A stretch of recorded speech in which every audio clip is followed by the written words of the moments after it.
All right, today we're going to dive into two profoundly different ways of looking at our own consciousness. One is a cry for help, looking for a power outside of ourselves.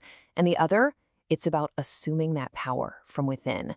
Let's see how this one shift in perspective can change, well, pretty much everything. It all starts with a feeling I think we've all had. This quote, it's so raw, so powerful, because it's universal. It's that moment of desperation, right? When you feel lost and you're just calling out for mercy, for some kind of rescue. It's the very essence of asking for something you feel you just don't have. And this cry, it really forms the basis of what we're looking at first. It's a beautiful example of what you could call the prayer of asking or supplication. This is all about reaching out to some external power, asking it to step in, to intervene, to give you something you feel is missing. Now listen to the language here. Give me, renew in me. This is what you might call the vocabulary of lack. It's coming from a place of feeling that something essential, like clarity or a clean heart, is gone, and it has to be given to you from an outside source. The power to change is seen as something external. And you can really feel the urgency here, can't you? There's a sense of real danger. Save me, lift me. This is a plea for rescue. The speaker feels like they're literally sinking, about to be swallowed up by old habits, and they need a hand to pull them out. The reliance on that external force is total. So what's the emotional state behind all of this? Well, it's often rooted in a feeling of being unworthy, of being separate from the very thing you want. You are here, and the help you need is way over there. It's all about a hope for a restoration in the future, not a reality in the present.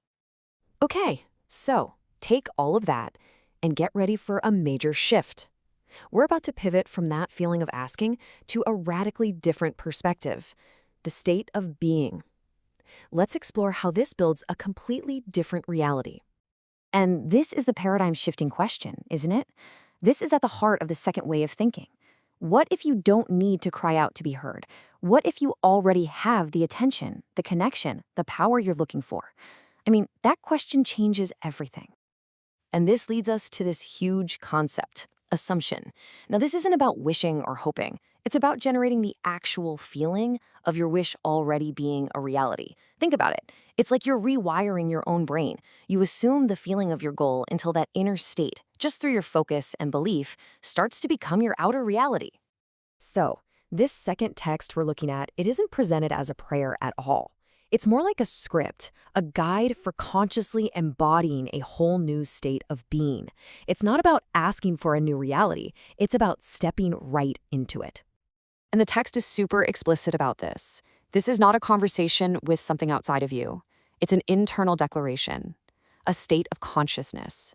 It's a deep, quiet knowing that what you desire is already yours. So how does this actually work in practice? Well, first, you choose the state you want to embody, say feeling restored or clear. Then, instead of asking for it, you generate the inner feeling of that state being true right now. And that's the key. You then accept this feeling as a present fact, not some future hope. And finally, and this is the most important part, you start to think, feel, and act from this new state. Your actions naturally start to line up with your new inner reality. Okay, this is where it all comes together. Let's put these two mindsets right next to each other to see the core difference as clearly as possible. And this really lays it all out, doesn't it? On one side, you've got asking, create in me a clean heart. It's a request. On the other side, you have knowing. I accept a clean heart as a present reality. It's a declaration. It's the shift from the cry of save me before I sink to the unshakable inner knowing that I cannot sink. It's a profound move from passively pleading for help to actively embodying the reality you choose. This all builds up to this really powerful idea called living in the end. And what that means is you don't wait for your circumstances to change before you allow yourself to feel better. You generate the feeling of the final, desired state within yourself first, no matter what's happening on the outside.